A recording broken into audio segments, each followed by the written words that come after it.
C'était début mars sur les ondes de France Info. Fabien Onteniente déclarait qu'il voulait faire des états généraux de la comédie française. Faut dire que son dernier film, Turf, s'est méchamment viandé au box-office à hauteur de 380 000 spectateurs. En gros, il voudrait qu'on se réunisse et qu'on essaye de réconcilier le public français avec la comédie. Ronan, la question du débat, en fait, on va prendre le postulat de ces états généraux et je te demande, pourquoi même la comédie française tire la gueule en ce moment? Elle tire la gueule parce que tout d'un coup, on a eu une succession de films qui étaient marketés pour réussir. Un Turf, c'était quand même Gérard Depardieu, Alain Chabat, Édouard Baird, donc toutes les all-stars de la comédie. Le casting de luxe, avec quand même le réalisateur de Camping derrière. Je ne sais pas si c'est une valeur ajoutée, mais en tout cas, c'est quand même comme ça que c'est vendu. Je dois avouer que j'aime bien Camping. Bon, voilà, chacun a ses démons. Et concrètement, l'idée, c'est que le film devait marcher et le film s'est planté. Donc c'est vraiment un symptôme, c'est-à-dire qu'on voit tout d'un coup que les recettes qui fonctionnaient ne fonctionnent plus. Astérix et Obélix qui devait cartonner s'est planté, même principe, menu best-of de la comédie avec Danny Boone, Édouard Baird, Valérie Lemercier. On ratisse de plus en plus large pour avoir le plus de public possible, à la fois le public populaire de Danny Boone et le public un poil plus branché d'Édouard Baird, et comme ça on rassemble la France derrière la comédie. Est-ce que ce que tu es en train de dire, c'est qu'il y a un désamour entre les grosses têtes d'affiche et le public français en ce moment? C'est pas ça, c'est la comédie, moi qui est le genre que je préfère, on le construit pas sur une espèce de recette. C'est-à-dire que la comédie, c'est du rythme avant tout et c'est de l'écriture. Et on a un vrai problème en France, c'est qu'on n'a pas de scénaristes. C'est-à-dire qu'on a des scénaristes qui sont très bons, mais on leur donne pas les moyens de faire les films dont ils ont envie de faire. C'est-à-dire qu'ils ont envie de faire. Concrètement, il n'y a pas de mise en danger dans la comédie aujourd'hui. Voilà, il y a très peu de comédies qui sont surprenantes. Alors il y a eu des épiphénomènes, il y a eu OSS 117, où on s'est dit c'est génial, la comédie française est drôle. Alors c'est bien ce que tu dis ça, spécial dédicace à Mathieu, le producteur qui adore OSS 117 et qui attend avec impatience le troisième. Mais qui n'aura peut-être même pas lieu. Qui n'arrivera peut-être même espérons, on a le droit, l'espoir fait vivre. Et le film, comme ça, il y a deux idées dans la comédie française. On va récupérer la télévision, donc on va prendre des comiques de télé pour leur faire des films, et puis on va faire des comédies femmes actuelles, c'est-à-dire des comédies qui sont des dossiers. J'ai rien contre Femmes Actuelles, qui est un très bon journal, mais c'est des dossiers. C'est-à-dire que concrètement, on va faire une comédie sur les cougars. On va faire une comédie sur la crise de la quarantaine. Alors, est-ce qu'il faudrait qu'on ait une sorte de Judd Apatow français, une sorte de mentor d'écriture? Qu'est-ce qui manque? Il y a un problème, c'est que il y a un problème à la conception des films, c'est qu'en ce moment on a plein d'interviews un petit peu en off, etc., où les gens qui font ces films-là avouent l'avoir fait pour des raisons financières et pas pour des raisons artistiques. Si tu veux, on sait qu'il y a eu des gros problèmes sur Astérix Obélix, on sait que Marina Foïs avait fait Boule et Bill parce qu'elle avait besoin de bouffer.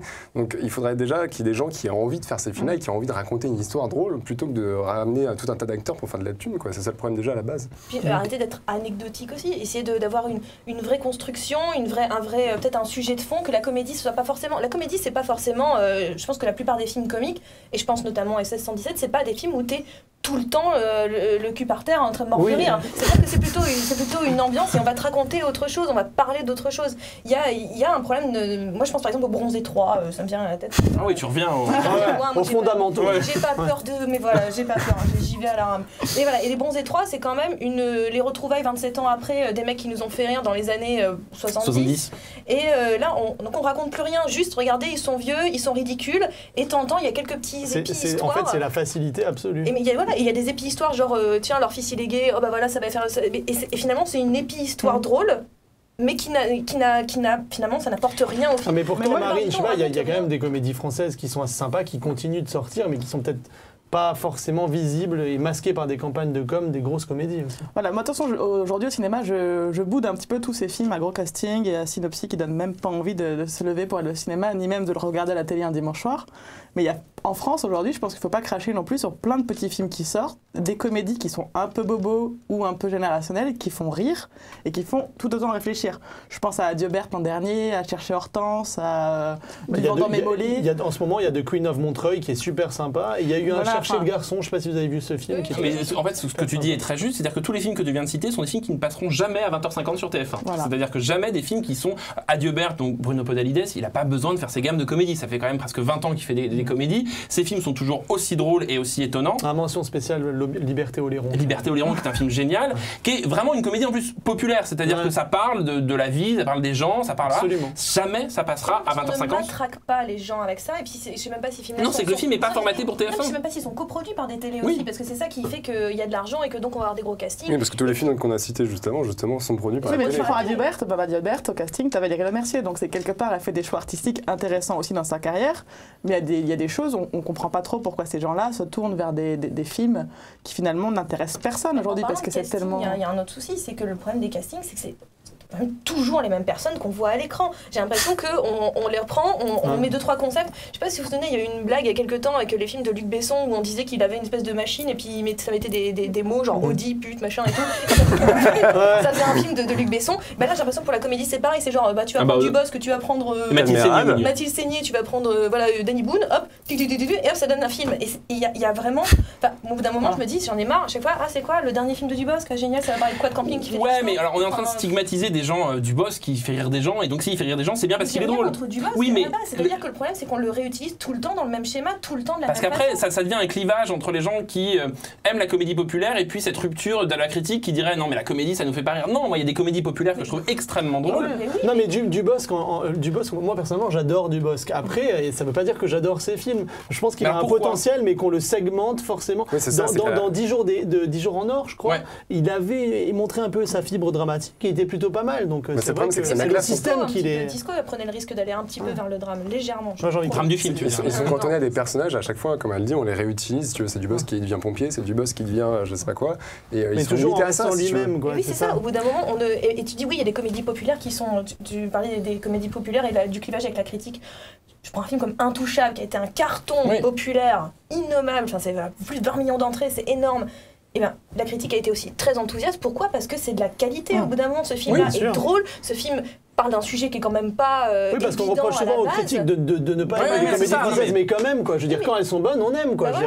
Faut arrêter de faire chier, quoi. Oui, mais la scission, elle est aussi avec d'un côté donc des comédies populaires qui sont des espèces de des menus best-of de la comédie, qui sont il y a plein de gags en permanence et donc il y en a aucun qui fonctionne. Et de l'autre côté des comédies stylisées. Moi, je pense à Pauline Détective de Marc Fitoussi. Non, mais c'était pas si mal.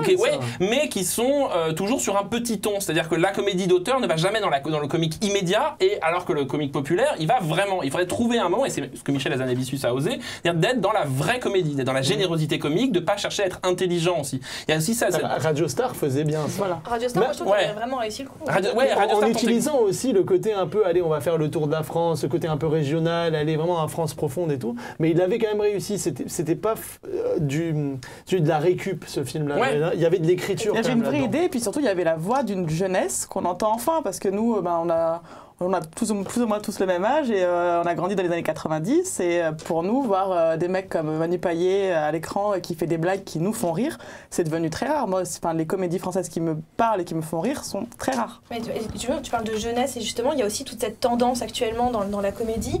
Je pense récemment à Pas très normal activité, ou même là, les gamins avec Max Boublil. Ce petit rire pernicieux. C'est des produits. Non mais on reprend des choses qui existent déjà, c'est-à-dire Norman fait ses vidéos, donc là ça va être Norman fait ses vidéos au cinéma. Là t'as mis le doigt sur vraiment la caricature absolue, c'est-à-dire on le prend comme il est, on lui demande de faire ce qu'il fait, seulement que ça marche pas du tout. Il fait ses chansons à la con, il est connu pour faire des chansons à la con. Là-bas c'était le truc où il parlait d'une meuf, il s'est fait prendre. Voilà, tu vas prendre je sais pas quoi, cher et tout.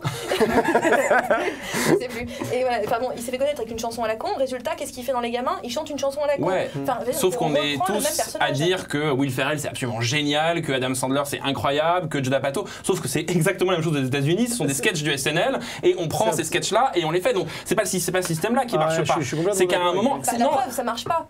Pas très normal activité, ça c'est. Oui, mais c'est-à-dire que c'est pas quelque chose qui est propre à la France. C'est vraiment un concept de comédie qui existe depuis longtemps. Mais quand on voit Wayne's World par exemple, Wayne's World, film des années 90, c'était une reprise exacte d'un sketch de Mike Myers dans le SNL. Moi j'ai revu le film il y a pas très longtemps. Le film a énormément vieilli. Il y a aussi le problème de comédie qui sont hyper datés. C'est-à-dire que. Oui, mais si on regarde aujourd'hui un grand film français, tu penses tous les films avec Louis de Funès, tu les regardes aujourd'hui, tu rigoles aussi. Dans 10 ans, je suis pas sûr qu'on rigole parce qu'on est dans la nostalgie. Est-ce qu'on rigole parce qu'on se dit pas c'était toujours mieux avant? Il y a aussi parce que c'est drôle. Parce que est-ce qu'on est capable aujourd'hui de voir des vrais, enfin est-ce qu'on est capable de reconnaître des comédies qui nous font rire? On va conclure juste un mot chacun. Est-ce que vous avez confiance dans l'avenir de la comédie française? Il y a la suite des Trois Frères qui va arriver, j'ai confiance. Oula. Jean-Victor? Non, pas vraiment.